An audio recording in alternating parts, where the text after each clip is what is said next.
Welcome back to episode 3 of our Custom System Builder tutorial. Today we're going to go over user input fields. So that means text fields, number fields, and rich text areas. Text fields are components that allow users to type directly into them. They can put text, numbers, or even emojis. Thankfully, we have a few configuration options to customize the display, as well as to limit what users can enter into them. First up is the label setting, which allows us to add a prefix to our component. We can use this to tell the players what information we're expecting them to enter here. Though that label does come with less configuration options than if we added a label into a panel with our text field. But we can still target the prefix option with CSS easily enough by targeting our component's class and then the HTML element below it. We'll get more into CSS and how to do that in a later episode. The size field allows us to quickly change the component's size between presets. That, or enter a custom size by selecting custom from the drop-down menu and entering the desired size in pixels into the new field that appears. Your entry must be just a number and at least 5. If you want a custom percent or to use a different unit, as far as I'm aware, you still do need to use CSS. But the custom pixel size option is still a great start and can save us a ton of lines on our style sheet. By default, the component will always fill all available space. The allow character list limits user input to characters on the list. Entries do not need to be comma or space separated. In doing so, will allow commas or spaces respectively into your text fields. Note, this is only an allowed character list, and users can enter them in any order or quantity. So if I were to enter blue into my character list, it does not limit users to only typing the word blue, as they could enter any combination or quantity of the letters B, L, U, or E, meaning they could type lube or BBBB with no issues. Though this is still a useful setting if you need to restrict unexpected entries, like emojis, that might break your formulas that we build later. The maximum length field allows you to tell Custom System Builder how many characters that the user is allowed to input, stopping people from putting in long words or, in some cases, sentences, though the inline nature of the text field already will disincentivize using it that way. The default value of a component only applies when the component is first rendered, meaning if I enter a default value of brown into my eye color text box, it will be ignored if the component already exists, even if it was blank. However, if my sheet hasn't been reloaded to create the component yet, or I create a new sheet, the component will populate with brown on creation. Finally is the autocomplete formula, which can help speed up use and prevent typos for frequently used text, while still allowing custom inputs from your users. When entering a list of autocomplete options, you will need to put commas between your values, allowing autocompleted entries with spaces. Up next is the number field.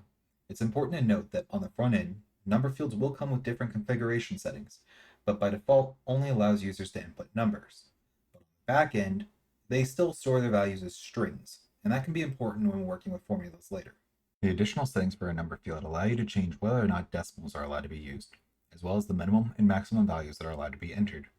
Those are pretty self-explanatory, so I'll go ahead and move on for now. Relative modification just means if I add a health bar with a value of 20, a user could enter -5 into the number field and push enter, which would then update the value to be 15, which is a great quality of life feature for certain components. Enabling field controls will create buttons on either side of the component when it's hovered that will modify its value. By default, those buttons are plus or -1, but that can be changed with the custom increment setting that appears once you choose and enable this option. You can also change the number field control settings to be present all the time rather than just on hovered with the drop-down option here.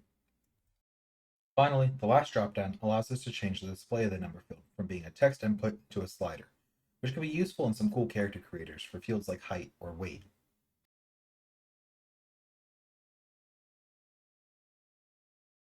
Last up for today are rich text areas, which allow players to type in more than one line of text at a time, and even come with a bunch of styling options without needing to break out the CSS. As mentioned in an earlier episode, the latest versions of CSB allow you to restrict who can edit the component, which makes it great for creating item descriptions quickly. You can also reference journal entries using Foundry's dynamic linking, or dragging and dropping them directly into the component, though we'll get more into that when we go over formulas. There's only one unique setting for rich text areas, which changes how it displays, whether it's the full-size editor, a pop-up dialog editor that still displays its content, or an icon-only editor, where the editor must be open to see its contents. Now that we've covered new components, let's go ahead and see how they're used by adding them to our sheet. We'll go ahead and use number fields for our character's age, level, and values for their attributes, skills, health, and shields. For now, let's also use text fields for the character's title, concept, background, species, and affiliation, and rich text areas for competencies, languages, and notes. We'll be changing a few of these in a later episode, but they're a simple start for some of the components for now.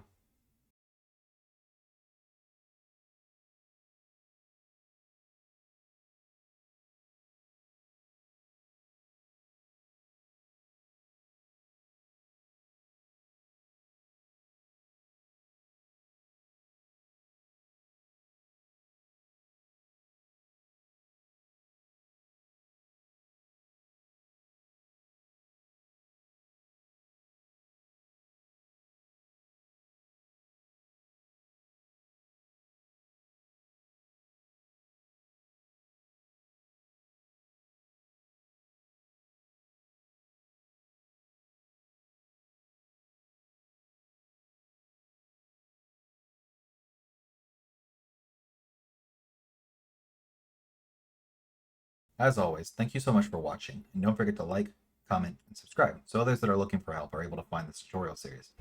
In our next episode, I plan to cover checkboxes, radio buttons, and drop-downs. Though we'll be skipping the meter component for a few episodes, I haven't forgotten about them. Anyways, I'm looking forward to seeing you in the next episode. Bye for now.